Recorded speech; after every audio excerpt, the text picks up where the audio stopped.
Todos los presentes. Muy buenas noches con todos. Mi nombre es Nilda Marlene Canazacolque, médico residente de segundo año de medicina intensiva. El tema que he elegido para poder disertarles en esta oportunidad ha sido respuesta a fluidos, ya que como médicos, sea de cualquier área, creo yo, en alguna oportunidad nos hemos visto frente a un paciente que estaba hipotensando o que haya estado, entre comillas, chocado, ¿no? Y nuestra pregunta siempre ha sido si qué tipo, cuál sería mi primera respuesta frente a pacientes, si le doy fluidos o no y qué tipo de fluidos podría utilizar. Creo yo, por eso he optado este tema que de alguna manera podría enriquecer parte de nuestros conocimientos, ¿no?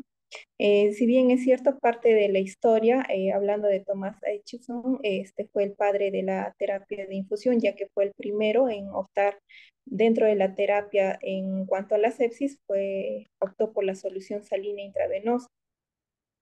Esto porque ha estado justificado de que la sepsis, que es una de las patologías más comunes vistos no solo en la emergencia, sino en hospitalización, ya sea cual fuese la patología por la que hayan ingresado los pacientes, qué sé yo, una cetoacidosis diabética, una neumonía o lo que fuese, y a veces se complican, ¿no? Y a veces por una simple infección urinaria también terminan complicándose y hacen una sepsis.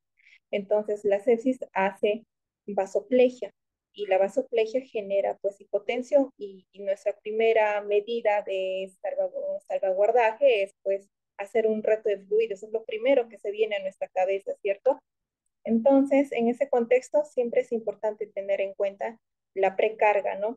Está justificado fisiológicamente que el grado del estiramiento máximo o la tensión de fibras miocárdicas ante el inicio de la contracción ventricular y la longitud de esta, la medida de las sarcómeras que al final de la diástole realiza.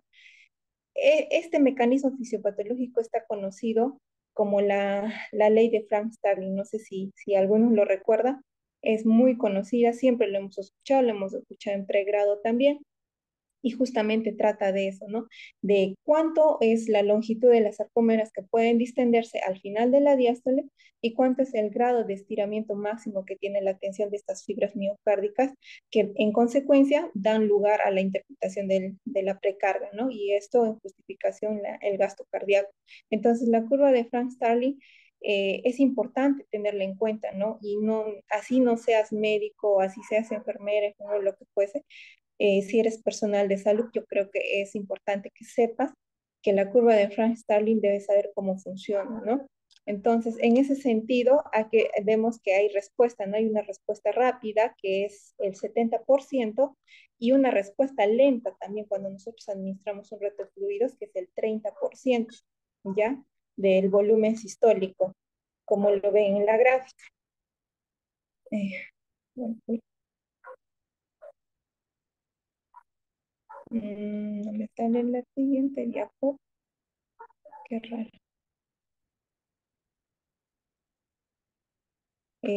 ¿Pueden ver la otra diapositiva? Creo que no, ¿no? No sé qué ha pasado.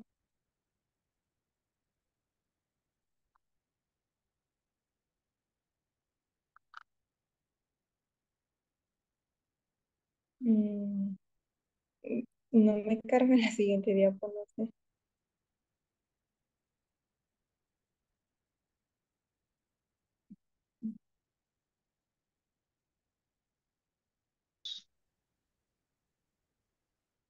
Bueno, como les estaba mencionando, la curva de Frank Starling es lo más importante, ¿no? Para valorar la presión intracardíaca, que no, que es importante para valorar la precarga, ¿no? Dependiendo a esto, vamos a ver si este paciente es o no es respondedor a fluidos, ¿no? Hay muchas medidas incluso que se han visto, sobre todo en el área de medicina intensiva, las áreas críticas como emergencias, incluso intrasoc, se ha visto de que hay formas de valorar si este paciente se beneficia o no de fluidos, porque ¿qué pasa si nos vamos al otro extremo? Sucede que al paciente, si le metemos más volumen de lo que le corresponde, pues este paciente se puede encharcar, ¿no? Puede hacer incluso hasta una congestión pulmonar y puede descompensarse aún más. Entonces, por eso es importante tener en conocimiento esta curva. Ahora, Si bien es cierto de mi parte, dentro de mi especialidad y también creo las áreas, otras áreas críticas, manejamos todo lo que es la ventilación mecánica, ¿no? Entonces, solo para hacerle un recordaris para aquellos que quizás no son de esta área, someter a un paciente al ventilador mecánico también genera disminución del gasto cardíaco, la volemia también se altera y se altera la función cardíaca. Hay cambios en la presión intratorácica, lo que hace que disminuya el retorno venoso y por ende hay disminución del gasto cardíaco y en consecuencia se ve reflejada en la hipotensión del paciente, ¿no? Por eso es importante valorar también los parámetros ventilatorios. Ahora, ¿qué efectos tiene la reanimación con líquidos, no? Riesgo-beneficio, como les decía, los efectos hemodinámicos se miden inmediatamente, pero los efectos adversos pueden acumularse durante un periodo de tiempo mucho más largo, ¿no?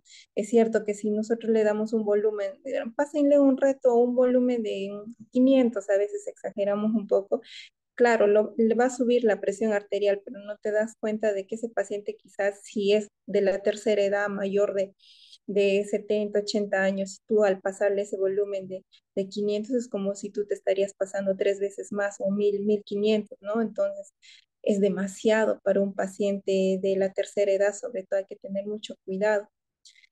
Ahora, el término respondedor al líquido se usa cuando el paciente tiene una respuesta inmediata en menos de los de 30 minutos. ¿Qué quiere decir?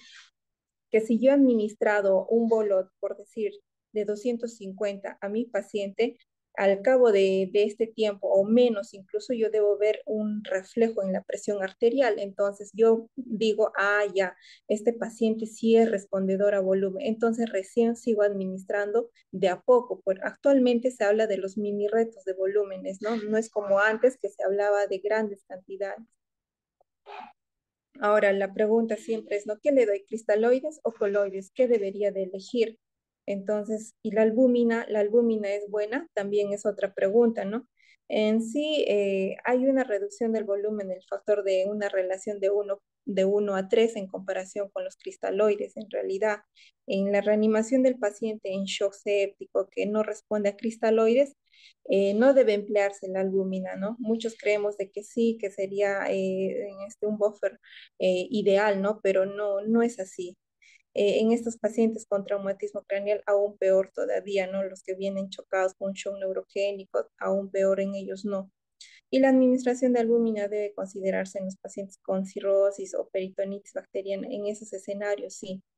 Pero si nosotros quisiéramos elegir entre un cristaloide y un coloide, los cristaloides están hasta la actualidad en las últimas guías, son los primeros que encabezan, ¿no? Dentro de nuestros retos de fluidos. Entonces, siempre la solución salina, el famoso cloruro de sodio al 9%, al 0,9%, pues hasta la actualidad sigue siendo la elegida, ¿no?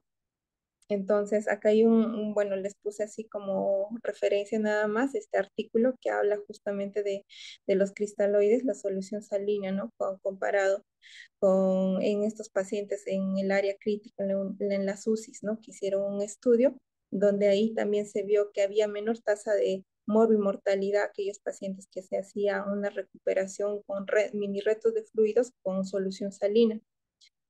Y bueno, pues en sí a los 60 minutos de la administración permanece solo el 20% del volumen que se ha infundido, ¿no? En el espacio intravascular. Entonces el resto se va a ir a los intersticios. Es por eso que les decía que hay que tener mucho cuidado cuando administramos volúmenes. Ahora, dentro de ese grupo también hay que ver si las gelatinas son adecuadas también, ¿no? Como son el aimacel, por ejemplo, ¿no? La poligelina, que es comúnmente conocido. Estas sí podrías optar por esta solución, pero tendría que ser dentro del contexto de que tú ya hayas administrado una solución salina. Si ya has administrado una solución salina y ves que no hay mucha respuesta, para evitar que puedas congestionar al paciente, podrías optar por las poligelinas, por ejemplo, ¿no? Que son expansores de volúmenes y también tienen composición electrolítica, ¿no? Y podría ser una siguiente buena opción.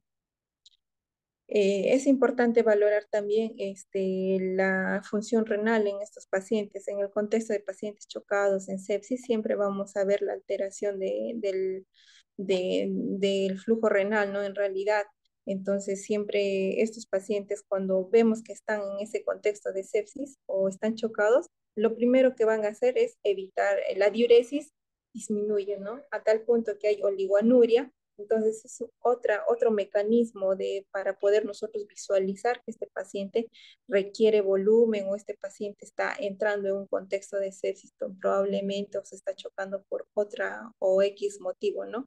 Entonces, solo para recordar nada más, o para aquellos que no son del área crítica, tal vez decirles que para poder identificar la sepsis hay tres ventanas, ¿no? El estado de conciencia, a nivel renal, si orina o no orina, y la piel, ¿no? Si el famoso llenado capilar. Entonces, tres cositas importantes para valorar si este paciente está chocado o no. Y eso a cualquiera nos puede pasar, así que seas psiquiatra, qué sé yo, de un área que quizás no es un paciente tan crítico, inestable, pero por OBS está hospitalizado más de 72 horas y por ahí le ha dado una infección nosocomial, entonces puede chocar y entonces siempre es bueno recordar, ¿no? Cómo puedo identificar el shock. Eh, el uso es el suero salino, el cristaloide de elección para iniciar la reanimación de un paciente crítico, nos dice, ¿no? Entonces, una vez más, es la primera opción para la reanimación de los pacientes en shock. Se recomienda vigilar estrechamente la aparición de acidosis hiperclorémica. Eso es también importante, lo que podemos generar, porque recordemos que el cloruro de sodio, por mucho que sea isosmolar, pues también su componente en el cloro, en la hipercloremia que podemos ver en la gasometría, nos puede indicar de que estamos administrando fluidos por demás, ¿no? Entonces podemos generar disturbios electrolíticos y a nivel de ácido base en el agua. También es importante, dice, qué papel tiene el lactato Ringer en la reanimación de un paciente crítico. En sí, el efecto de expansión de volumen que se consigue con este lactato Ringer es muy similar a la de la solución salina. El lactato Ringer es una buena opción para reanimación en caso de acidosis metabólica, por ejemplo, que ya hemos dado bastante fluido, ¿no? Pero poco quizás tenemos el lactato Ringer, poco alcance, ¿no? En la mayoría de los hospitales, más si son MINSAS también. Bueno, este es un estudio que sí se ha visto entre gelatinas, que se ha visto si son cristaloides, que es lo mejor, y acá también otra vez recalcan en este estudio que el cloruro de sodio ha sido mejor optado dentro de los cristaloides para poder hacer la reanimación. Bueno, es un resumen de metaanálisis, si desean podrían ampliarlo un poco más para que lo puedan revisar, es una referencia bibliográfica que les puse. Tener en cuenta que el 10% del gasto cardíaco es lo que se va a ver reflejado cuando nosotros administramos un reto de volumen, que justamente es el volumen del retorno venoso. ¿Qué quiere decir? Si tú tienes un paciente, no tienes nada en la hospitalización, porque no eres, quizás el paciente está hospitalizado y quieres saber si te va a beneficiar, una forma práctica es levantando los miembros inferiores del paciente en 45 grados y si tú ves que de la presión arterial sube el 10% de su basal de lo que estaba, ese paciente se puede beneficiar de volumen. Es decir, que el 10% mejora en el gasto cardíaco. Para terminar, podemos concluir que los líquidos son medicamentos y la administración de estos solo está indicada cuando se considera que los posibles efectos beneficiosos son mayores que los posibles efectos nocivos. Para que esta evaluación se ajuste con un historial médico cuidadoso, se necesita un examen clínico y una evaluación de las variables hemodinámicas disponibles. Y en caso de compromiso hemodinámico, deben responderse dos preguntas clínicas. La primera, ¿se necesita alguna intervención? Y la segunda, en caso confirmativo, ¿es probable que los líquidos sean beneficiosos? Entonces, después de la administración de líquidos, una reevaluación es fundamental para evaluar la posible necesidad de una mayor administración de líquidos, ¿no? Entonces, solo para concluir, siempre tener en cuenta de que si voy a administrar fluidos, tengo que pensarlo bien, por qué lo estoy haciendo y si responde o no. Y la forma más segura es ir por mini reto de fluidos, ¿no? Eso, oh, gracias por su atención, espero haya sido de su agrado.